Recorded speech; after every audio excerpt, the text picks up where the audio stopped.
इसके बारे में कहते हैं कि ऐसी मिसाल या ऐसे जासूस या जासूस की ऐसी कहानी इस दुनिया में बहुत कम है। बहुत सारे लोग कहते हैं कि जासूसों का जासूस अगर किसे कहे, या ये फिर कहते हैं कि दुनिया का सबसे बड़ा जासूस कौन है, इसको लेकर बहुत सारी बहस होती है।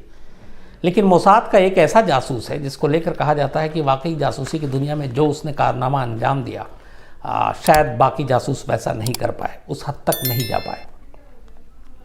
मतलब सोच के अजीब लगता है कि एक जासूस जिसको किसी एक दूसरे देश में जासूसी के लिए भेजा जाए और वहाँ उसकी सीधे पहुँच उस देश के प्रेसिडेंट, राष्ट्रपति तक हो, उसकी सीधे पहुँच वहाँ के डिफेंस मिनिस्टर तक हो।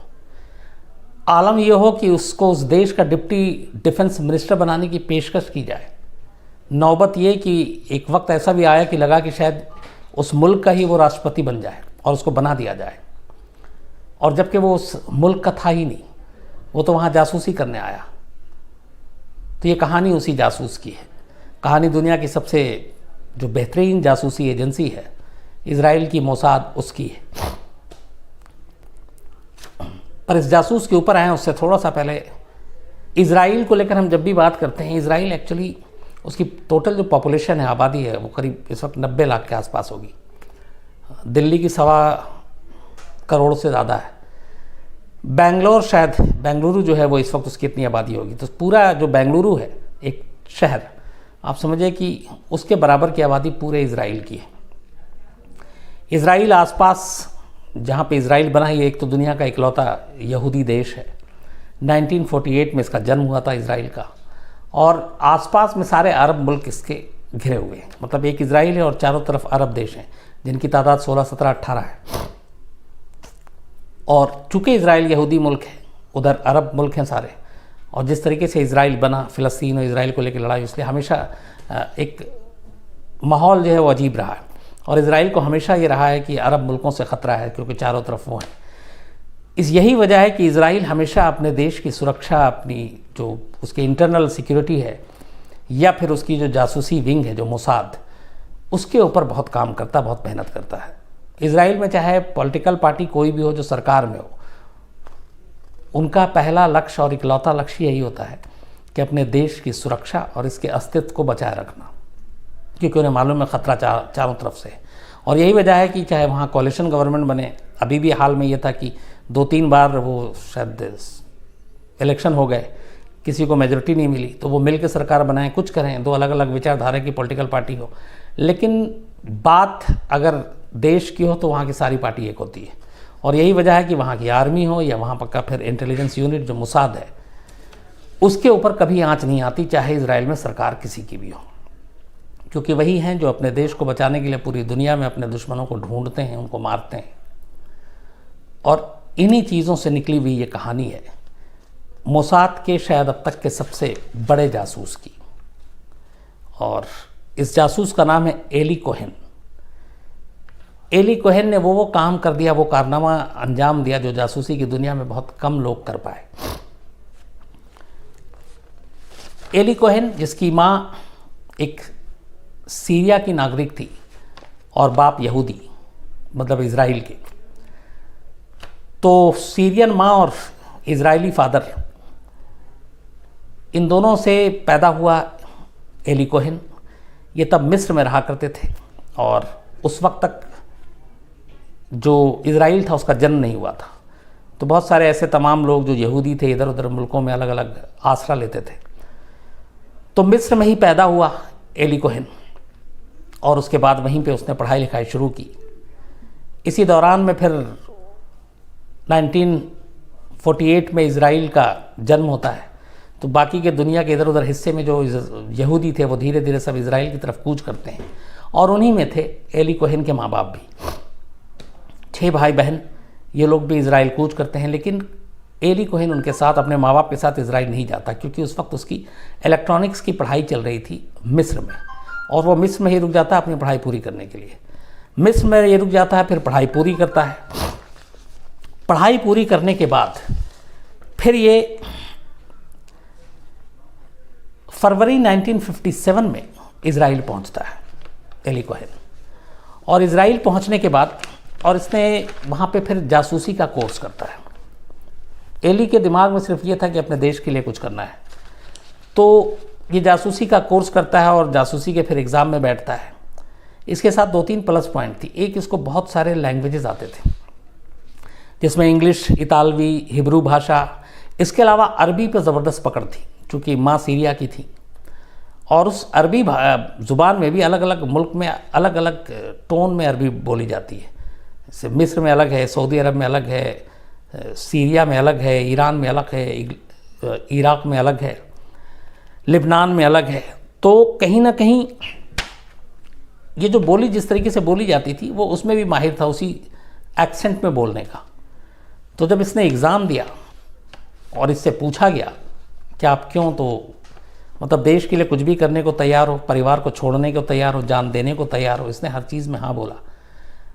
फिर इसने सारा एग्ज़ाम दिया, टेस्ट दिया, और ये जो इसकी कला थी लैंग्वेजेस के ऊपर कंट्रोल, ये मोसाद को काफ़ी भाग गया। उन्हें लगा कि एक ऐसा शख्स चाहिए जो इस वक्त अरब देशों में भेजना। उस वक्त हालात ख़राब थे, क्योंकि 48 में जन्म हुआ था, ये 50 में लगभग 10 साल हुए थे, और अभी भी इज़राइल के गठन को लेके बहुत सारी विवाद चल रहा था। ख़ास तौर पे सीरिया से बॉर्डर लगता था इज़राइल का, तो सीरिया की तरफ से ज़्यादा ख़तरा था। तो इन्हें कोई ऐसा शख्स चाहिए था जो सीरिया में जाकर मोसाद के लिए काम कर सके। एली कोहेन के साथ एक एडवांटेज तो ये था ही था ज़ुबान का, दूसरा ये भी था कि उसकी मदर सीरिया की थी, तो थोड़ा सा कहीं ना कहीं वो एक रिश्ता जुड़ गया। इसी के बाद एली कोहेन को फिर पूरी ट्रेनिंग दी जाती है। ट्रेनिंग देने के बाद एक इंश्योरेंस क्लर्क के तौर पे वहीं तेल अवीव में, इज़राइल में इसको रखा जाता है। बाकी सारी चीज़ों की फिर ट्रेनिंग होती है। ट्रेनिंग होने के बाद 1960 और 61 के बीच में, शुरू में ही, फिर एक बिजनेसमैन के तौर पर एली कोहेन की एक नई पहचान बनाने की कोशिश की जाती है। उसके बाद उसको वहाँ से ज्यूरिक भेजा जाता है, वहाँ पे वो रहता है। फिर ज्यूरिक से ये अलग अलग 1-2 कंट्री और पहुँचता है, और फिर आखिर में अर्जेंटीना पहुँचता है। अर्जेंटीना जब ये पहुँचता है, फिर वहाँ इसको नए सिरे से इसकी एक नई पहचान बनती है, नया एक नाम दिया जाता है। और वो नया नाम अर्जेंटीना में जो इसको दिया गया वो अब एली कोहेन नहीं बल्कि कामेल अमीन थाबेत। तो कामेल अमीन बन चुका था अबेली अर्जेंटीना में जाने के बाद, और इसको एक बिजनेस मैन की तरह वहाँ पे प्रोजेक्ट किया गया। अर्जेंटीना के ब्यूनस आयर्स में एक घर खरीदा गया जिसमें कामेल अमीन को रखा गया, एलियस एली कोहेन, और फिर वहाँ पे इसने अपना काम शुरू किया। इसके लिए काफ़ी पैसे खर्च किए गए पूरे बिज़नेस के सेटअप के लिए, इसकी नई पहचान, इसका बिज़नेस। और बिज़नेस में ये दिखाया गया कि एक तो कपड़ों का, और दूसरा ये कि जो फर्नीचर है उसका एक्सपोर्ट और इंपोर्ट करने का। लेकिन अर्जेंटीना भेजने का मकसद कुछ और था, ब्यूनस आयर्स भेजने का मकसद कुछ और था। वहाँ पे सीरियन एम्बेसी में मौजूद लोगों से दोस्ती करना, और उसकी वजह ये थी कि उस वक्त सीरिया में भी हालात ठीक नहीं चल रहे थे, और बहुत सारे लोग सीरिया की सरकार के अंदर भी, आर्मी के अंदर भी, उस वक्त की मौजूदा सरकार के ख़िलाफ़ थे। तो सीरियन एम्बेसी के अफसरों से धीरे धीरे ये दोस्ती शुरू करता है। वहाँ फर्नीचर और बाकी चीज़ों के नाम पर सीरियन मदर थी चूँकि, तो ज़्यादा आसानी से वहाँ तक पहुँच होती है। और ये दोस्ती करते करते आखिर में वो उसी सीरियन एम्बेसी में जो ब्यूनस आयर्स में था अर्जेंटीना में, वहाँ पे उस एम्बेसी से जुड़े हुए थे मिलिट्री अटैच, सीरियाई मिलिट्री अटैच जो उस एम्बेसी में उस वक्त अमीन अल हफीज़। तो ये सीरियाई एम्बेसी में थे, मिलिट्री अटैच थे वहाँ पे। अब इनसे दोस्ती होती है कामेल अमीन की, मतलब एली कोहेन की। धीरे धीरे ये दोस्ती गहराती जाती है। फिर अचानक कुछ दिनों बाद ये ऐसे हालात होते हैं कि अमीन अल हफीज़ जो है वो वापस सीरिया पहुँचते हैं। सीरिया में तख्ता पलट की लड़ाई शुरू हो जाती है, तख्ता पलट हो जाता है, और ये जो सीरियाई मिलिट्री अटैच थे अमीन अल हफीज़, ये सीरिया के नए प्रेसिडेंट बन जाते हैं, सीरिया के नए राष्ट्रपति। अब चूँकि एली कोहेन के रिश्ते थे यहाँ पे अर्जेंटीना में, दोस्ती हो गई थी, और अब वही शख्स अर्जेंटीना का प्रेसिडेंट बन गया है, तो मौका अच्छा था। इसके बाद फिर मोसाद तैयारी करती है। अब एली कोहेन को सीरिया भेजने की तैयारी की जाती है। इसके लिए बाकायदा पूरा फिर वही बिज़नेस का तरीका अपनाया जाता है कि फर्नीचर और कपड़ों का बिज़नेस है और अर्जेंटीना में बाकायदा बेस्ड है। माँ जो है वो सीरियन है। बाद में ये लोग वहाँ बस गए, सारे पासपोर्ट दस्तावेज सब अर्जेंटीना का इशू होता, कहीं भी इजराइल या मिस्र ये सारी चीज़ें नहीं आती। इसके बाद रास्ता साफ होता है, अपने कुछ संपर्क ढूंढे जाते हैं। सीरिया की राजधानी दमिश्क में वो संपर्क भी मिल जाते हैं जो ब्यूनस आयर्स में थे, जिनके ऊपर काफ़ी खर्च किया था। तो इस तरीके से रिश्ते निभाते निभाते आखिरकार जो एली कोहेन है वो दमिश्क पहुंच जाता है 1961 में, और दमिश्क में एक बिजनेसमैन के तौर पर ये अपने आप को इस्टेब्लिश करता है। वहाँ जाने के बाद अब एली कोहेन का जो मेन काम था वो ये था कि सीरियाई डिफेंस, सीरिया के सारे राज, ये सारी चीज़ें चुराना, जानकारी इकट्ठा करना और इजराइल तक पहुँचाना। वहाँ जाने के बाद सबसे पहला जो काम किया एली कोहेन ने ये किया कि इसने अपने आप को ये दिखाया कि बहुत रईस आदमी है, बहुत बड़ा बिजनेसमैन है। खुल के खर्चा करना, बड़े बड़े वहाँ के महंगे जो कैफेटेरिया और होटल हैं वहाँ जाता पार्टी देना, डिफेंस से जुड़े हुए लोगों को पार्टी देना। दूसरा, चूँकि अमीन हफीज़ जो प्रेसिडेंट थे ऑलरेडी उनसे मुलाकात और दोस्ती हो गई थी सीरियाई एम्बेसी में अर्जेंटीना में, तो एक वो रिश्ता काम आ रहा था कि ये प्रेसिडेंट का जानने वाला है, दोस्त है, तो इससे भी दबदबा बढ़ा। फिर इसने डिफेंस के लोगों को अपने पास पार्टी देना और वो शुरू किया। जो लोग इसकी पार्टी और इन सब में शामिल होने लगे, दोस्ती हो गई, जिनसे जानकारी छोटी छोटी मिलने लगी वो ठीक, जो नहीं शामिल होते फिर इसने उनके साथ दूसरा तरीका अपनाया, उनको फिर हनी ट्रैप करना शुरू किया। हालांकि एनी कोहेन की शादी हो चुकी थी इजराइल में जब ये ट्रेनिंग लेने के लिए गया था, जब इसने मोसाद ज्वाइन किया नादिया नाम की लड़की से, लेकिन चूंकि एक जासूस की ज़िंदगी थी तो घर परिवार, नाम, अपनी पहचान सब छोड़ना था। तो एक नई ज़िंदगी शुरू करने के लिए, जैसे रविंद्र कौशिक की कहानी थी, फिर इसने वहाँ पे भी अलग अलग लड़कियों से दोस्ती की। कहते हैं कि 17 गर्लफ्रेंड थी एली कोहेन की, और ये अपनी हर गर्लफ्रेंड का इस्तेमाल, वो कहीं ना कहीं इन गर्लफ्रेंड का इजराइल या मोसाद से कोई लेना देना नहीं था, क्योंकि इतनी बड़ी तादाद में 17 लड़कियों के साथ कभी भी भांडा फूट सकता था। तो ये सब पर्सनल लेवल पे एली कोहेन ने इन सारी लड़कियों से दोस्ती की, इन्हें अलग अलग कहानियाँ सुनाकर, और उन लड़कियों का फिर इस्तेमाल वो डिफेंस के उन लोगों के ख़िलाफ़ करता था जो इसकी पार्टी में शामिल नहीं होते या बाकी चीज़ें, फिर उनको वो हनी ट्रैप में फंसाता।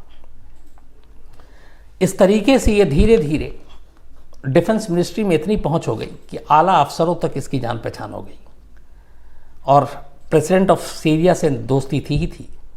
फिर इसने उनके लिए काम करना शुरू किया, डिफेंस मिनिस्ट्री, और उसके ज़रिए फर्नीचर और बाकी सारे। लेकिन असली मकसद इसका ये था कि वहाँ से राज चुराना और राज चुरा कर बेचना। इसी दौरान में इसका दबदबा इतना कायम हो गया कि एक वक्त में सीधे सीधे डिफेंस मिनिस्ट्री में इसकी घुसपैठ हो गई। अब इतना बड़ा कद, सीरियाई वहाँ का बेटा और एक बड़ा बिजनेसमैन जो हर एक में पॉपुलर, फिर इसने अपना फ़ायदा उठाना शुरू किया, धीरे धीरे सेंध मारनी शुरू की। पहले डिफेंस मिनिस्ट्री, फिर फाइनेंस मिनिस्ट्री, फिर इंफॉर्मेशन एंड ब्रॉडकास्टिंग मिनिस्ट्री। इसके अलावा वहाँ पे जो नगर निगम, जो बैंक, उनके सारे बैंक थे, सेंट्रल बैंक, वो, और जो दूसरे मंत्रालय थे, हर जगह पे इसने सेंध लगानी शुरू की, और वहाँ से अपने अपने इंफॉर्मेशन जो है निकाल कर और इजराइल तक पहुंचाना शुरू किया। अब यह सारी चीज़ें चल रही थी, इसी बीच में अरब और इजराइल के बीच फिर रिश्ते ख़राब होने शुरू हो गए। और उस वक्त हुआ ये कि 1967 में, बल्कि 1967 नहीं, 1962-63 के दौरान में इन दोनों के बीच में हालात ठीक नहीं थे। और इस बीच में ख़ास तौर पर जो आसपास के मुल्क थे वहाँ लगातार इजराइल को लग रहा था कि हमला कर सकते हैं, और इसी वजह से इजराइल चाहता था कि ऐसी जानकारी मिलिट्री की मिले मुझे सीरियाई की कि इनकी कहाँ कहाँ डिप्लॉयमेंट है, कौन से सैनिक अड्डे हैं, कहाँ पे गोला बारूद है, तो फिर उसको जानकर वो सारी चीज़ें अपनी प्लानिंग कर सके। इधर अब ये हुआ कि एक बहुत ही ख़ास बॉर्डर के पास, इजराइली और सीरियाई बॉर्डर के पास एक जगह है जिसका नाम है गोलान हाइट्स। ये गोलान हाइट्स बहुत ही इम्पोर्टेंट मतलब था ख़ासतौर पे सीरिया के लिए भी, क्योंकि ये सरहदी इलाका था और पहाड़ी इलाका भी। यहाँ से इजराइल के बॉर्डर पे मारना घुसना आसान था, इजराइल के लिए भी इस बॉर्डर से ख़तरा ज़्यादा था। तो एक बड़ा टास्क दिया गया कि इस गोलान हाइट्स पे एक तो इसको कब्ज़ा करना था इजराइल को, कैसे जीतें, दूसरा पे यहाँ पे इनकी आर्मी का डिप्लॉयमेंट है, ये कैसे पता चले। अपने सीरियाई रहने के दौरान में एली कोहेन ने जो सबसे बड़े बड़े काम किए उसमें से एक काम ये था कि उसने इस गोलान हाइट्स के बारे में पता करना शुरू किया। लेकिन वहाँ तक कैसे पहुँचे, क्योंकि सैनिक अड्डा है और ये ना डिफेंस मिनिस्ट्री में ना सेना से जुड़ा हुआ, और आम लोगों की वहाँ पे पहुँच नहीं हो सकती थी। और ये वैसे भी वहाँ पे जब पहुँचा था तो अर्जेंटीना का एक बिजनेसमैन के तौर पे काम मुश्किल था, लेकिन उसने दिमाग लगाया। एक बार अपने दोस्तों के साथ ये बैठा हुआ एली कोहेन, और इसने फिर उसको जब सारी बातचीत हुई और गोलान हाइट्स के नक्शे वक्शे थे जो जितना पब्लिकली किया जा सकता था, तब उसने कहा कि वहाँ की आर्मी के लिए और उनकी सेहत के लिए और दुश्मनों को धोखा देने के लिए एक बड़ा अच्छा आइडिया है, वो ये है कि अगर वो इस इलाके में यूकेलिप्टस के पेड़ लगाए तो बड़ा कारगर साबित होगा। तो यूकेलिप्टस के पेड़ लगाने का आइडिया दिया उसने उस इलाके में जो सरहदी इलाका था और वहाँ पे पानी भी काफ़ी था। ये बात सीरियाई आर्मी मान गई और इस यूकेलिप्टस पेड़ को लगाने के लिए बाकायदा पैसे भी खुद एली कोहेन ने कहा मैं दूंगा। वो और भी खुश हो गए। अब उस पेड़ को लगाने की वजह से इस पूरे इलाके में एली कोहेन को ले जाया गया, क्योंकि सारा फंड वो कर रहा था, दे रहा था। अब वहाँ पे उसके बताए हुए हिसाब से सारे पेड़ लगे। उसके बाद वहाँ जाकर उसने वो पूरा सीरिया का सैनिक अड्डा देखा, कहाँ कहाँ सैनिक रहते हैं, क्या है। और उसने जो पेड़ लगाना था उसने पेड़ भी इस तरीके से लगाया कि उस पेड़ के ज़रिए एक तरह का एक सबूत मिले, एक प्रूफ हो या क्लू हो कि कौन कौन से पेड़ का किस डायरेक्शन में कैसे लगाया गया है और वो सैनिक अड्डे से कहाँ कहाँ है। तो उसने उस पेड़ को उसी हिसाब से एक मैप के तरीके से लगवाया उस पूरे इलाके में, और वो बहुत बड़ा सैनिक अड्डा था सीरिया का।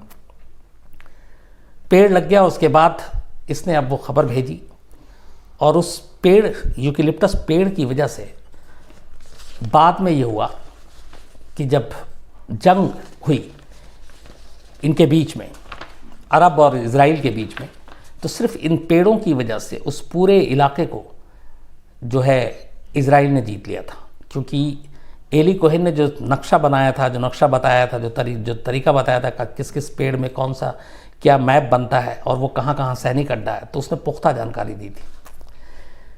1967 में ये सारी जो जानकारी मिली थी और पूरी सेना के बारे में, तो 1967 में इज़राइल के ऊपर हालात तो ख़राब थे ही थे। तो मिस्र, सीरिया, जॉर्डन समेत 5 अरब देशों ने इज़राइल के ख़िलाफ़ हमला बोल दिया था, जिसमें बाद में इराक, कुवैत और यमन भी कूद पड़ा था। तो करीब एक तरफ ये अरब देश के आधे दर्जन से ज़्यादा देश अरब के जो है वो इज़राइल के ख़िलाफ़ जंग में कूद गए और ये जंग शुरू हुई। लेकिन सिर्फ ये जंग 6 दिन चली। 6 दिन में ही इन अरब देशों को इज़राइल ने हरा दिया और वो जो गोलान हाइट्स था सैनिक अड्डा, उसके भी आधे से ज़्यादा इलाके पे इज़राइल का कब्ज़ा हो गया। और ये सारी चीज़ें सिर्फ इसलिए हुई क्योंकि एली कोहेन ने हर राज पहले से बता दिया था। सीधे प्रेसिडेंट हाउस में उसकी पहुंच थी, डिफेंस मिनिस्ट्री में पहुंच थी, और यही वजह है कि वो सारे राज आसानी से हासिल कर लेता था। यहाँ तक कि डिफेंस मिनिस्ट्री के लोग इतना भरोसा करने लगे थे कि उससे मशवरा करते थे। एक वक्त ऐसा आया कि उसको डिप्टी डिफेंस मिनिस्टर बनने का खुद प्रेसिडेंट ने प्रपोजल दिया कि तुम इतना काम कर रहे हो, हमारे लिए इतनी सारी चीज़ें कर रहे हो, तो तुम सीरिया के डिप्टी डिफेंस मिनिस्टर बन जाओ। लेकिन एली कोहेन ने मना कर दिया था। इसके बाद फिर एक वक्त ऐसा आया कि जब अमीन अल हफीज़ जो प्रेसिडेंट तख्ता पलट के बाद उनको लगा कि अब मैं हटूंगा तो कौन, तो कहते हैं कि कई मीटिंग में उन्होंने कहा था कि एली कोहेन को सीरिया का अगला प्रेसिडेंट बनाते हैं, क्योंकि उसकी माँ सीरिया की, इसलिए उसके अंदर सीरिया का खून है। तो प्रेसिडेंट सीरिया तक पहुँच, प्रेसिडेंट बनने तक पहुँच, डिप्टी डिफेंस मिनिस्टर बनने तक पहुँच, इतनी सारी चीज़ें, मतलब एक जासूस आप सोच सकते हैं कि फिर उसने कहाँ कहाँ सेंध लगाई होगी। तो ये जो 6-7 मुल्क के साथ एक साथ इजराइल ने लड़ाई लड़ी, उसको 6 दिन में ही वो जंग खत्म हो गई, इजराइल जीत गया। इसके बाद इजराइल दुनिया में एक ताकत की तरह उभरा और कहते हैं कि ये पूरी जंग जो जीती उसका सिरा सिर्फ जो है एक शख्स को जाता है और वो है एली कोहेन, जिसकी दी हुई जानकारी की वजह से सारी चीज़ें क्लियर हुई और इजराइल ने ठीक वहीं हमला किया जहाँ जहाँ एली कोहेन ने जो निशान बनाए थे और जो बताया था। तो इतनी सटीक जासूसी की थी। लेकिन फिर एक कमी भी थी एली कोहेन के ऊपर अंदर, और उस कमी ने ही एली कोहेन का पूरा राज फाश कर दिया। सीरिया में लगभग तूती बोल रही थी, डिप्टी डिफेंस मिनिस्टर बनना था, यहाँ तक कि प्रेसिडेंट ऑफ सीरिया बनने की बात शुरू हो गई थी। इन चीज़ों से शायद कहीं ना कहीं थोड़ा सा एली कोहेन को लगा कि उसकी इतनी ज़बरदस्त यहाँ पे पकड़ हो गई कि अब उसको पकड़ा नहीं जा सकता। तो ये दमिश्क में ही एक आलीशान घर में रहा करता था। और इज़राइल जो उस वक्त, ये 65, 67, 66 की बात है सर, जितनी भी सूचनाएं भेजता था वो ट्रांसमिशन के ज़रिए भेजा करता था। तो जब ये जंग में हार हुई और ख़ास तौर पे वो जिस जगह पे सारे पेड़ लगाए थे उसकी सटीक जानकारी, उसके सारे बारे में पूरी जानकारी, तो अब सीरिया की अथॉरिटी को थोड़ा डाउट होने लगा था कि कोई ऐसा है जो हमारी हर चाल, हमारी हर चीज़ की मुखबिरी कर रहा है, कोई इज़राइल को सूचना दे रहा है। लेकिन वो पकड़ नहीं पा रहे थे कि कौन है, पर उनको था कि है कोई और वो बहुत बड़े पद पर बैठा हुआ है। तो सीरिया के अपने सरकार के लोगों पर भी इस बात पे शक गई कि अपना कोई हो सकता है। जब सीरिया को ये लगा, और ये जंग हारने के बाद सीरिया जाहिर सी बात है बेचैन परेशान भी था, तो फिर सीरिया ने कहा कि ये जंग हम यूं ही नहीं हारे, किसी जासूस की वजह से हारे हैं और उस जासूस का पता लगाना ज़रूरी है क्योंकि आने वाले वक्त में और नुकसान हो सकता है। तब सीरिया ने उस वक्त सोवियत संघ की मदद लेने का फैसला किया। अभी जो रूस है तब वो सोवियत संघ हुआ करता था, और सोवियत संघ की जो जासूसी एजेंसी है केजीबी, जैसे मोसाद है वैसे ही केजीबी, वो भी बहुत ख़तरनाक है। तो उन्होंने केजीबी से मदद लेने का फैसला किया, इस बात से बेखबर कि जिस जासूस को पकड़ने के लिए वो सोवियत संघ से मदद ले रहे हैं वो एक्चुअली मोसाद का जासूस है। लेकिन सोवियत संघ तब भी, और अब जब रूस है तब भी, सीरिया का हमेशा दोस्त रहा है, इसलिए कि अमेरिका सीरिया का हमेशा दुश्मन रहा है। तो जहां अमेरिका जिसके सपोर्ट में होता, रूस या सोवियत संघ हमेशा उसके उल्टा होता है, वैसे ही रूस किसी के सपोर्ट में होता तो अमेरिका उसके उल्टा होता है। तो सीरियाई सरकार ने फैसला किया कि हम इसमें केजीबी की मदद लेंगे, उस जासूस का के बारे में पता करेंगे। केजीबी ने अपना काम शुरू किया उस जासूस का पता करने के लिए। इस काम के लिए जो सबसे पहला काम केजीबी ने किया, जो बेसिक वैसे भी जासूसी में करते हैं, वो ये था कि अगर ये खबर सीरिया से बाहर जा रही है तो जाहिर सी बात है कोई ना कोई ज़रिया है जिसके ज़रिए ये खबर बाहर जा रही है। अब कोई चिट्ठी लिख के कबूतर के हाथ तो भेजने वाला टाइम रहा नहीं था। तो इनका ये था कि ये कोई ना कोई ट्रांसमिशन के ज़रिए मैसेज जाता है जो आमतौर पे जासूसी दुनिया में इस्तेमाल होता है। तब उस ट्रांसमिशन के रेडियो सिग्नल को पकड़ना था कि सीरिया से कितने लोग ट्रांसमिशन सिग्नल के ज़रिए बाहर बात करते हैं। तब सोवियत संघ केजीबी ने एक डिवाइस तैयार किया, और उस डिवाइस के ज़रिए ये था कि वो एक तरह का एंटी सिग्नल आप मान लें, जिससे कि अगर कोई सीरिया के बाहर बात कर रहा है इसी रेडियो सिग्नल के ज़रिए, ट्रांसमिशन के ज़रिए, तो वो डिवाइस उसको पकड़ लेगा। बड़ी खामोशी के साथ केजीबी ने यह काम किया।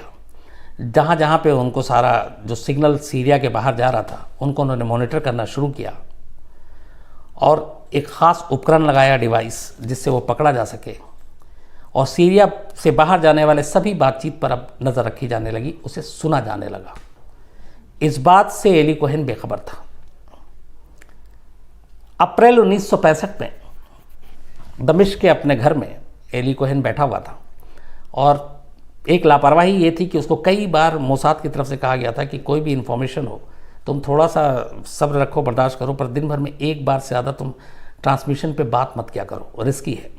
लेकिन कई बार एक्साइटमेंट में वो दो बार रेडियो ट्रांसमिशन का इस्तेमाल कर लेता था।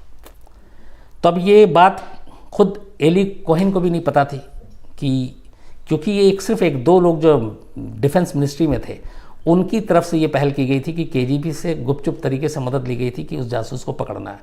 क्योंकि एक ये भी था कि मिनिस्ट्री में हो कोई अपना हो, तो अगर ये खुल्लम खुल्ला करेंगे तो जो भी जासूस है वो सतर्क हो जाएगा और केजीबी क्या करने जा रही है उसे पता चल जाएगा। इसीलिए एली कोहेन, जिसकी इतनी पहुँच थी डिफेंस मिनिस्ट्री में, प्रेसिडेंट ऑफ सीरिया के घर तक, दफ्तर तक, उसको भी इस बारे में जानकारी नहीं मिली, सिर्फ एक दो लोगों को मालूम था। और इसी चीज़ से लापरवाह होकर अप्रैल 1965 में रेडियो ट्रांसमिशन पे मैसेज एली कोहेन इजराइल में दे रहा था, और इत्तेफाक से केजीबी ने उस डिवाइस के ज़रिए वो बातचीत सुन ली, बातचीत पकड़ ली। पता चला कि यह दमिश्क के घर से जा रहा है, और फिर पता चला कि इस घर में कोई और नहीं बल्कि एली कोहेन रहता है, जो सीरिया के प्रेसिडेंट का करीबी है, दोस्त है, जो सीरिया का डिप्टी डिफेंस मिनिस्टर बनने जा रहा था। बातचीत सबूत थी, बातचीत में साफ मैसेज था जो जासूसी की ही दुनिया का मैसेज होता है। इसके बाद कोई बचा नहीं था, कोई शक की गुंजाइश नहीं थी। इसके बाद जो सीरिया की सेना है वो उस घर में पहुंचती है। उस घर में उस वक्त कोई और था ही नहीं, सिर्फ एली कोहेन था। एली कोहेन को गिरफ्तार करते हैं, घर की तलाशी लेते हैं, वहाँ से रेडियो ट्रांसमिशन वो सारी चीज़ें मिल जाती हैं, कुछ और भी चीज़ें मिलती हैं। इसके बाद उसको गिरफ्तार करके लाया जाता है। करीब महीने भर तक कहते हैं कि एली कोहेन को बुरी तरह से टॉर्चर किया जाता है। उसकी सारी उंगलियों के नाखून तक निकाल लिए जाते हैं और फिर वहाँ की जो मिलिट्री कोर्ट थी वो उसको फांसी पे लटकाने का हुक्म देती है। इधर एली कोहेन की गिरफ्तारी की खबर इजराइल भी पहुँच चुकी, कि मोसाद तक भी पहुँच चुकी। इजराइल ने ह्यूमन ग्राउंड पे और बाकी इसके ज़रिए बाकी देशों से मदद मांगी और कहा कि किसी तरह से इस मौत की सज़ा को रुकवा दिया जाए। यूएन में भी जाने की बात की, अमेरिका की भी मदद लेने की कोशिश की, बाकी देशों की भी, लेकिन सीरिया अड़ा रहा। और सीरिया ने फिर जो अपना फैसला सुनाया था महीने भर के अंदर गिरफ्तारी के, 18 मई 1965 को दमिश्क के एक चौराहे पर सरेआम लोगों के सामने फांसी दे दी एली कोहेन को। और करीब 8 घंटे तक कहते हैं एली कोहेन की लाश उस जगह पे झूलती रही जहाँ पे फांसी दी गई थी। और इस तरीके से मोसाद के एक जासूस को सरेआम खुलेआम ये फांसी दी गई। फांसी देने के बाद इजराइल ने गुजारिश भी की, अपील की कि उसकी कम से कम लाश दे दें एली कोहेन की, पर सीरिया ने देने से मना कर दिया। और ये भी लिखा था जब फांसी दी गई तो उसके पूरे बदन पे एली कोहेन के उन्होंने नारे लगे हुए बैनर लगा रखा था एली कोहेन के जिस्म पे कि अरब की तरफ से एक इजराइल को तोहफ़ा, या ये इस तरह की चीज़ें थी, लाइनें जो यहूदी विरोधी थी सारी। फिर उसके बाद उसकी लाश को 8 घंटे के बाद उतार कर कॉफिन में रखा गया और उस लाश को कहाँ दफनाया गया ये कभी जाहिर ही नहीं किया गया। कहते हैं कि इसके बाद तमाम कोशिश की कि लाश कहाँ दफनाई गई, कम से कम लाश मिल जाए, वो ताबूत वापस इजराइल चला जाए। इजराइल ने, मोसाद ने काफ़ी कोशिश की, लेकिन फिर उसके बाद ऐसे हालात हुए कि कुछ लोगों को पता था कि वो लाश कहाँ दफनाई गई, लेकिन धीरे धीरे सीरिया के हालात ऐसे हुए, बमबारी ऐसी हुई जो आज भी हालात है कि जिस जगह पे लाश दफनाई गई दफनाने वाले लोग भी भूल गए या उसमें से बहुत सारे मारे गए। तो ये बाद में बहुत कोशिश के बाद भी ये पता नहीं चल पाया कि आखिर एली कोहेन को दमिश्क में या दमिश्क के बाहर कहाँ दफनाया गया। मोसाद ने तमाम कोशिश कर ली लेकिन आज तक पता नहीं चला। लेकिन अभी कुछ वक्त पहले मोसाद को एक बड़ी कामयाबी मिली। पूरे अपने दमिश्क में रहने के दौरान मौत के वक्त भी, जो गिरफ्तारी के वक्त भी, जो एक घड़ी जो पहने हुई थी एली कोहेन ने, वो घड़ी दमिश्क से मोसाद के हाथ लगी। किससे लगी, कहाँ थी, किसके पास थी, ये चीज़ें मोसाद या इजराइल ने इसका खुलासा नहीं किया, लेकिन खुद वहाँ के प्राइम मिनिस्टर ने ये ऐलान किया कि मोसाद ने बहुत बड़ी कामयाबी हासिल की कि उस आखिरी निशानी को लेकर आए। तो एली कोहेन की उस घड़ी को लाया गया इजराइल में, पहले म्यूज़ियम में रखा गया, फिर उनकी पत्नी नादिया को दिया गया और नादिया वो घड़ी देख के रो पड़ी। और एक नेशनल हीरो की तरह आज भी एली कोहेन को पूरे इजराइल में माना जाता है और कहा जाता है कि अरब के साथ जो जंग थी 60s में, वो अगर जीत हुई इजराइल की तो सिर्फ एक शख्स की वजह से, वो था एली कोहेन। लेकिन एली कोहेन को अपने इस जासूसी के लिए मौत की सज़ा मिली, फांसी हुई, वो भी सरेआम। और आज तक एली कोहेन की लाश कहाँ दफनाई गई है ये किसी को नहीं मालूम। तो ये थी पूरी कहानी। होता क्या है कि दिल्ली में एक दिन न्यूज़पेपर में एक ऐड छपता है और उस विज्ञापन में ये था कि तब एक अच्छे परिवार का एक सीधा साधा लड़का चाहिए और इकलौती बेटी की शादी करनी है, लेकिन शर्त ये थी कि जो भी लड़का होगा वो घर जमाई बनेगा, मतलब घर में ही रहेगा, लड़की के साथ रहेगा। तो एक ऐड छपा और ऐड देने वाले ने अपना भी बताया था, वो अच्छे खासे अमीर शख्स। तो एक लड़की की शादी के लिए ऐड और उसमें लड़का वो चाहिए जो कि घर जमाई बनने को तैयार हो। दिल्ली, साउथ दिल्ली में बाकायदा एक कोठी। तो बहुत सारे लोगों ने ऐड देखा, उसमें से एक शख्स और भी था जिसने ऐड देखा, उसका नाम था महेंद्र। तो महेंद्र ने जब ऐड देखा तो उसे लगा कि काफ़ी सही है, अगर एक अमीर घराने की लड़की से शादी हो जाए, रहने के लिए घर मिल जाए, घर जमाई बन जाऊँ, तो फिर तो ज़िंदगी में और कुछ चाहिए ही नहीं। तो महेंद्र इसके बाद उसने फैसला किया कि वो इस पते पे बात करेगा और मिलेगा। तो जो नंबर दिया गया था उस पर कॉल हुआ। कॉल होने के बाद टाइम फिक्स हुआ तो महेंद्र विजेता नाम की एक महिला के साथ उस घर में पहुंचता है। साउथ दिल्ली की वसंत कुंज इलाके की एक कोठी में, पूरा पॉश एरिया है। वहाँ जाने के बाद जो महेंद्र था वो मिलता है। जिन्होंने ऐड दिया था उनका नाम था हरीश नागपाल। वो बैंक का बड़ौदा में कैशियर थे। कैशियर होने के अलावा वो एक बिजनेसमैन भी एक तरह से, क्योंकि उनकी कई दुकानें हैं साउथ दिल्ली में, और साउथ दिल्ली में दुकानों की कीमत बहुत होती है, तो कई करोड़ की दुकानें थी उनकी। तो विजेता जो है वो महेंद्र की तरफ से नागपाल से बात करती है उनकी बेटी के रिश्ते के लिए, और वो विजेता कहती है कि ये महेंद्र, मैं अपने भाई के लिए रिश्ता लेकर आई हूँ। जो भी उसको बताना था महेंद्र के बारे में बताया, और फिर शर्त उन्होंने जब रिपीट किया कि घर जमाई बनना है, यहीं रहना है, तो विजेता भी तैयार हो गई और महेंद्र भी कि बिल्कुल ठीक है। उसके बाद उन्होंने देखा लड़का ठीक है, लड़की, जो भी उन्होंने जानकारी दी दिल्ली के बारे में, जहाँ पे उनका पता बता था, उन्होंने चेक किया, सब ठीक निकला। उसके बाद आनंद फानंद में शादी भी हो गई। तो अब हरीश नागपाल का दामाद बन गया महेंद्र, उनके घर में रहने लगा और सब कुछ ठीक चल रहा था। बस बीच बीच में कभी कभी वो गायब हो जाता था। तो इसको लेके जो महेंद्र की वाइफ यानी हरीश नागपाल की जो बेटी, वो शिकायत भी करती थी। तो वो बताता था कि मुझे कहीं काम है, काम के सिलसिले में जाना पड़ता है। लेकिन फिर कुल मिला के गृहस्थी ठीक चल रही थी। कुछ महीने बीत गए। कुछ महीने बीतने के बाद अचानक 23 जुलाई 2011, 23 जुलाई 2011 को हरीश नागपाल अपनी पत्नी के साथ गुरुद्वारा शाम को जाते हैं।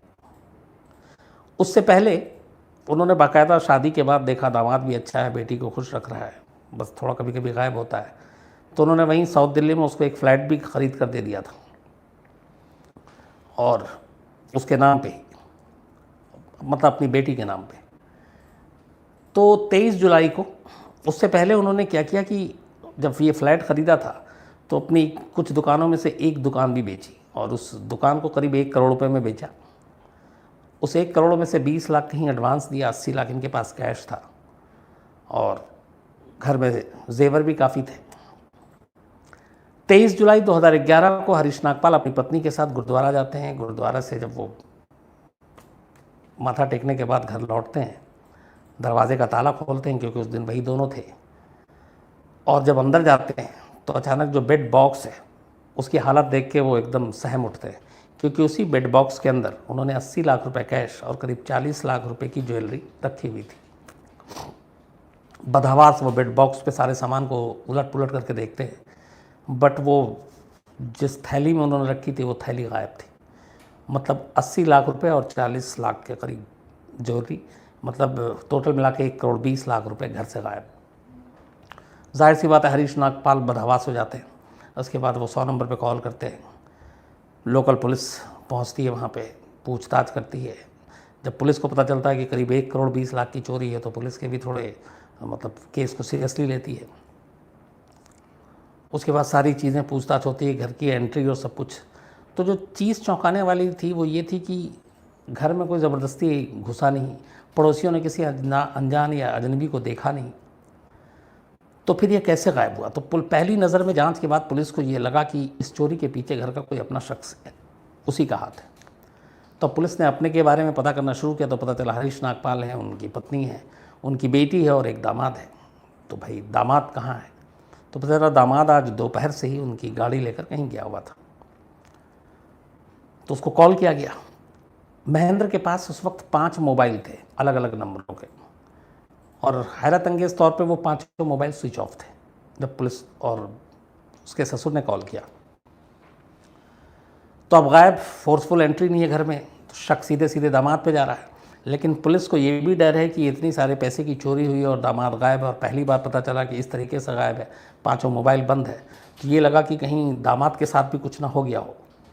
तो डायरेक्ट दामाद को भी वो अक्यूज़ के तौर पे नहीं देख सकती थी पुलिस, जब तक कोई प्रूफ ना हो। तो सारी पूछताछ होती रही, पर कोई सुराग नहीं मिला। और इस दौरान में जितने भी तरीके से पुलिस छानबीन कर सकती थी वो सारी चीज़ें कर ली, लेकिन ना चोर का कुछ पता चला और ना इधर दामाद के बारे में कुछ पता चल रहा था। अब पुलिस को दो चीज़ें एक और लगी इस पूरी पूछताछ और इन्वेस्टिगेशन के दौरान। खुद हरीश नागपाल का जो बर्ताव था वो पुलिस के लिए भी शक पैदा कर रहा था, क्योंकि पुलिस का ये मानना था कि जिसके घर से 1,20,00,000 रुपये की चोरी हो गई है वो आदमी पुलिस को पूरी तरह से मतलब इन्वेस्टिगेशन में हेल्प नहीं कर रहा है। पुलिस कई चीज़ें पूछती थी, वो कई चीज़ें टाल देते, कई गलत जानकारी दे रहे थे। तो पुलिस को ये लगा कि कहीं ऐसा तो नहीं है कि हरीश नागपाल ने ही खुद प्लान किया हो, लेकिन इसके पीछे फिर मकसद क्या, क्योंकि पैसे उसी के हैं, कोई लोन नहीं है, बाकी कोई कर्जा नहीं है, तो हरीश नागपाल ऐसा क्यों करेगा। लेकिन वो पुलिस को सपोर्ट भी नहीं कर रहे, हेल्प भी नहीं कर रहे हैं, तो पुलिस को वो भी हुई उलझन। उधर दामाद महेंद्र गायब, उसका कोई सुराग नहीं मिल रहा है। तो ये सारी चीज़ें पुलिस के लिए एक पहेली बनी हुई थी हर तरफ से। लेकिन जब हरीश नागपाल को भी टटोल लिया, खंगाल लिया पुलिस ने, उनके बारे में सारी इंक्वायरी कर ली, तो फिर लगा कि नहीं, ये आदमी चोर नहीं हो सकता खुद अपने ही पैसे का। तो फिर अब ये हुआ कि क्या इकलौता अब जो बचता है वो महेंद्र, लेकिन महेंद्र गायब है। अब ये भी डाउट है कि महेंद्र को कुछ ना हो गया हो, क्या पता चोरी करने जब आया हो महेंद्र शायद उस वक्त घर पे हो, उसको ज़बरदस्ती ले गए, मार दिया, क्या किया। तो तमाम चीज़ें थी। आखिर में पुलिस ने फिर कहा कि चलो महेंद्र को ही ज़ीरो इन करते हैं और वहीं से अपनी तफ्तीश को शुरू करते हैं, क्योंकि बाकी चीज़ों को क्लू मिल नहीं रहा था।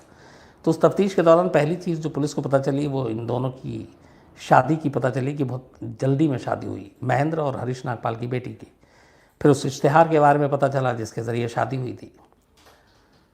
तो इतनी जल्दी शादी करने के लिए अचानक इश्तिहार आता है, एक लड़का आता है और शादी हो जाती है, तो पुलिस को थोड़ा डाउटफुल लगा। अब उसने कहा कि महेंद्र को और ज़्यादा उसके बारे में जानकारी इकट्ठे करते हैं। तो महेंद्र के बारे में अब ज़्यादा और जब जानकारी इकट्ठे करनी शुरू की गई, जहाँ जहाँ महेंद्र के बारे में जितनी जानकारी उसने दी थी अपने ससुर हरीश नागपाल और पत्नी को। अच्छा, हरीश नागपाल की बेटी जो थी वो मानसिक रूप से थोड़ी कमज़ोर थी, इसीलिए उनको एक घर जमाई चाहिए था ताकि वो साथ रहे, सामने रहे, तो एक बाप के तौर पे वो भी ख्याल रख सकें। तो जब पुलिस ने महेंद्र की और छानबीन करनी शुरू की तो एक चौंकाने वाली चीज़ पता चली। पता ये चला कि महेंद्र ऑलरेडी शादीशुदा है, उसकी एक बीवी है और 2 साल का एक बेटा भी है। अब जब पुलिस को ये बात पता चली तो फिर हरीश नागपाल के घर वालों को बताया गया कि आपको मालूम है कि ऑलरेडी वो शादीशुदा है। हरीश नागपाल, उनकी वाइफ और उनकी मतलब जो बेटी है, उनके लिए ये खबर एकदम बम जैसा था। उन्हें मालूम ही नहीं था कि जिस लड़के से उन्होंने शादी की वो ऑलरेडी शादीशुदा है, बल्कि उसका 2 साल का बेटा भी है। तो वो मानने को तैयार नहीं थे। पुलिस ने कहा ठीक है, हम और सबूत जुटाते हैं। इसी बीच में इस पूरी तफ्तीश के दौरान दिल्ली में कुछ महेंद्र के जो नज़दीकी लोग थे उन तक पुलिस पहुंची और एक तस्वीर पुलिस के हाथ लगी। उस तस्वीर में महेंद्र और उसकी वाइफ दूल्हा दुल्हन के जोड़े में। वो तस्वीर पुलिस लेकर पहुंचती है हरीश नागपाल के घर और बताती है कि ये रहा सबूत, इसकी पहले शादी हो चुकी है। तो जब वो सबूत घर वाले देखते हैं तो शादी की खबर से ज़्यादा चौंक उठते हैं, इसलिए कि उस तस्वीर में जो लड़की महेंद्र की दुल्हन के तौर पे दिखाई दे रही थी वो दरअसल विजेता नाम की वही लड़की थी जो महेंद्र का रिश्ता लेकर हरीश नागपाल के घर आई थी और उसने महेंद्र को अपना भाई बताया था और कहा था कि मैं अपने भाई के लिए रिश्ता लेकर आई हूँ।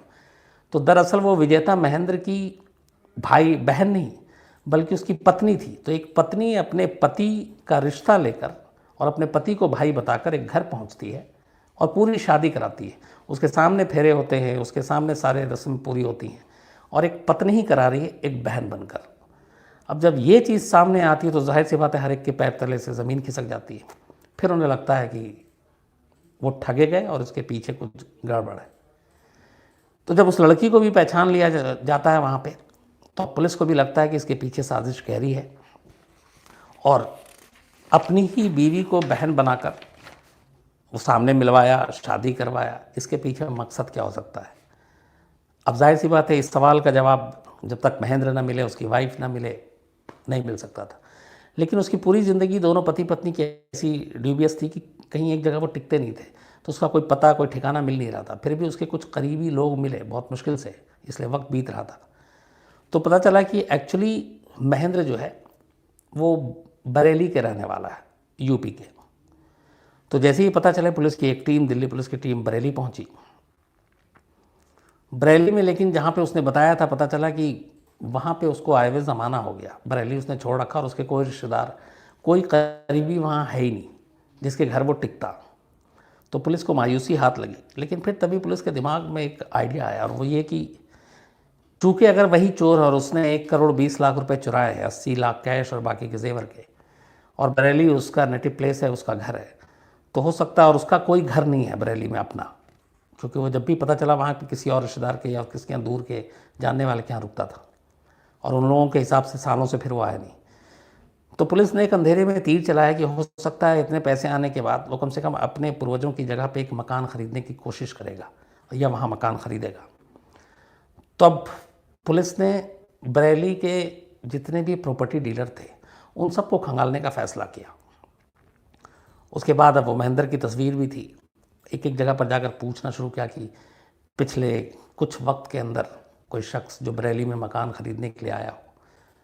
काफ़ी धक्के खाने के बाद एक प्रॉपर्टी डीलर मिलता है जो बताता है कि हाँ, ये शख्स कुछ दिन पहले आया था, 40 लाख रुपए के मकान की एक डील भी हुई थी, फिर उसने कहा था कि वो पूरी तैयारी के साथ आएगा, लेकिन उसके बाद नहीं आया। तो पुलिस ने फिर पूछा कि कोई नंबर, कोई कॉन्टैक्ट नंबर पता, तो उसने वहाँ भी कोई सुराग नहीं छोड़ा था। उसने बोला हम खुद ही आएंगे। तब जानकारी तो मिली कि हाँ, ये इंसिडेंट के बाद ये बरेली आया था, लेकिन उसके बाद कहाँ है कुछ मालूम नहीं। अब पुलिस फिर से एकदम खाली हाथ, लेकिन हिम्मत नहीं हारी पुलिस ने। उसने कहा जब वो बरेली आया है तो फिर जाहिर सी बात है कि हो सकता है वो यहाँ अब भी कहीं छुपा हो। दूसरा, 2 साल का बच्चा था, ये पुलिस के पास जानकारी थी कि बेटा है। तो अब प्रॉपर्टी डीलर के बाद पुलिस ने ये तय किया कि ये पता करते हैं कि किसी ने, मतलब जो बच्चे का बेबी फूड होता है या फिर उनकी दवा, दूसरी ज़रूरतें, तो किसी मेडिकल स्टोर और वहाँ ज़रूर जाएगा ऐसी चीज़ों को कुछ लेने के लिए। तो अब पुलिस ने मेडिकल स्टोर को खंगालना शुरू किया। देखिए, छोटी छोटी सी चीज़ें और जो सोच होती है इन्वेस्टिगेशन में बड़ी इंपॉर्टेंट रोल प्ले करती हैं। इस दौरान में पुलिस ने कुछ होटल और गेस्ट हाउस को भी खंगाला, पर वहाँ कामयाबी नहीं मिली। तो अब प्रॉपर्टी डीलर को भी खंगाला, वहाँ पे कामयाबी मिली लेकिन नहीं मिली। अब उसने मेडिकल स्टोर और उनको खंगालना शुरू किया कि शायद यहाँ वो अपने बच्चे के लिए दवा या कुछ, क्योंकि उस उम्र में अचानक ये सब चीज़ों की ज़रूरत होती है। तो तस्वीर साथ में थी। तो ऐसे कई मेडिकल स्टोर को खंगालते खंगालते नसीब देखिए कहाँ काम करता है। पुलिस की एक टीम एक मेडिकल स्टोर पे पहुंची थी, उस तस्वीर को लेकर पूछने वाली थी दुकानदार से कि उससे पहले उसने देखा कि एक आदमी जो है वो वहाँ पे खड़ा हुआ और वो कुछ लेने के लिए आया। अब चूंकि इतने टाइम से पुलिस के हाथ में वो तस्वीर है और केस को सॉल्व करना है, तो जब पुलिस को केस सॉल्व करना होता है और ऐसे लोगों को पकड़ना होता है तो उसके दिमाग में 24 घंटे वही तस्वीरें घूमती रहती हैं, वो भुला ही नहीं पाती। तो उसने देखा बराबर में जो खड़ा हुआ शख्स मेडिकल स्टोर पे है वो कोई और नहीं बल्कि वही है जिसके लिए पुलिस दर दर भटक रही है। वो महेंद्र था। यकीन हो गया पुलिस को कि यह महेंद्र है। उसके बाद उसे दबोचा जाता है। दबोचने के बाद फिर उसको दिल्ली लाया जाता है। दिल्ली लाने के बाद फिर उसकी बीवी जो विजेता है उसका भी सुराग मिल जाता है, बेटा भी मिल जाता है। फिर इन सब को लाने के बाद दिल्ली में अब पूछताछ होती है। तो उसकी निशानदेही पे उस 80 लाख में से 79 लाख बरामद हो जाता है। 1 लाख रुपए के करीब खर्च हो चुका था इतने दिनों में। जेवर सारे के सारे बरामद हो जाते हैं। पुलिस उसके ससुर को जाहिर सी बात है वो सारी सामान सौंप देती है, कागजी कार्रवाई के बाद कानूनी। लेकिन अब ये पूछा जाता है कि ये सब कहानी थी क्या। तो अब जो कहानी वो सुनाता है वो ये उसकी अब ये कहानी इस पूरी कहानी से बिल्कुल अलग थी। उसने कहा कि हाँ, उसने इश्तिहार देखा और वो बचपन से ही एक तरह से ठगने का और ठगी में महारत हासिल रखता था। नटवर लाल का भक्त था, थोड़ा टैलेंटेड भी था, मिमिक्री करता था और आवाज़ बहुत अच्छी अच्छी निकालता था लड़कियों की। तो जब उसने ये ऐड देखा, इश्तिहार देखा, तो उसने अपनी बीवी और उन दोनों ने, विजेता उसकी पत्नी थी, 2 साल के उसके बेटे की माँ, उन दोनों ने कहा कि ये अमीर लोग हैं, अगर हम लोग यहाँ से शादी करते हैं तो पैसे भी मिलेंगे और फिर हम लोग उनके पास पैसे होंगे तो उस पैसे पे हाथ भी मारेंगे। इस सोच के साथ उन्होंने ये शादी की और एक पत्नी को ही वो अपनी बहन बना कर ले गया। वहाँ रिश्ते की बात की, शादी भी कर ली, सब कुछ किया। और इसी बीच में उसे पता चला था कि उसके ससुर ने एक दुकान बेची और इतने इतने पैसे हैं। तो ये उस वक्त सीन में नहीं था, वो आगे चल के था, लेकिन अचानक पैसे घर में आ गए। तो उसी वक्त प्लान किया कि इस पैसे को चुराना है और फिर भागना है, और उन्होंने सेम वैसे ही किया। लेकिन फिर पास्ट क्या था, फिर उसने बताया कि पूरी चीज़ें आप सभी को पता होगा, अभी भी शायद चलता है, पहले तो बहुत ज़्यादा एक दौर आया था, खूब चल रहा था 2010, 11, 12, 13, फ्रेंडशिप क्लब, हेलो मुझसे दोस्ती करोगे, ये सब बहुत सारे ऐड आते थे अखबारों में, और आप पैसे दीजिए, फ़ोन पे बात कीजिए, लड़कियां आपसे बात करती थी ऊट पटांग सारी। तो उसके ऊपर हम लोगों ने बहुत सारी स्टोरीज भी की थी, ऐसे बहुत सारे फ्रॉड थे जो ये धंधा चला रहे थे, और दिल्ली पुलिस बाकायदा रेड मारती थी। तो ये महेंद्र की असली पहचान ये थी कि दिल्ली में ये फ्रेंडशिप क्लब का एक सरगना था, हेड था। इसने बाकायदा लड़कियों को अपने यहाँ हायर कर रखा था, और उनका काम ये था, जो ये इसके पास 5 मोबाइल थे, ये उसी दौर से चला आ रहा था, नंबर बदलता रहता था। तो ये लड़कियों को हायर करता था, अपने एम्प्लॉय रखता था, और उनका काम था कि वो क्लाइंट से बात करें, और जाहिर सी बात है वो मुझसे दोस्ती करोगे, फ्रेंडशिप क्लब में मन बहलाने दिल बहलाने टाइप की बातें होती। तो ये उसका धंधा था।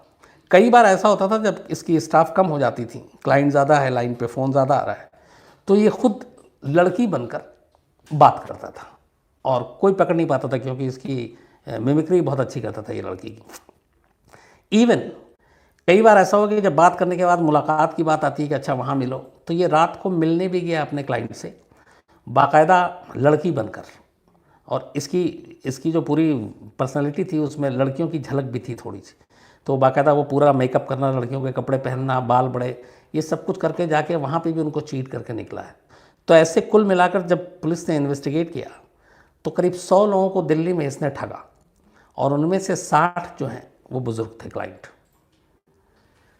तो ये उसका मेन धंधा था, और जिस तरीके से ये लोगों को बेवकूफ़ बनाता था। और इसी धंधे के दौरान में एक गलती से इश्तिहार पे नज़र पड़ती है, और फिर ये सारी 1 करोड़ की इस चोरी का प्लान बनता है, और चोरी करता है, और उसके बाद फिर पुलिस उसको पकड़ती है। तो ये थी पूरी कहानी दिल्ली की, ये वसंत कुंज इलाके की कहानी है।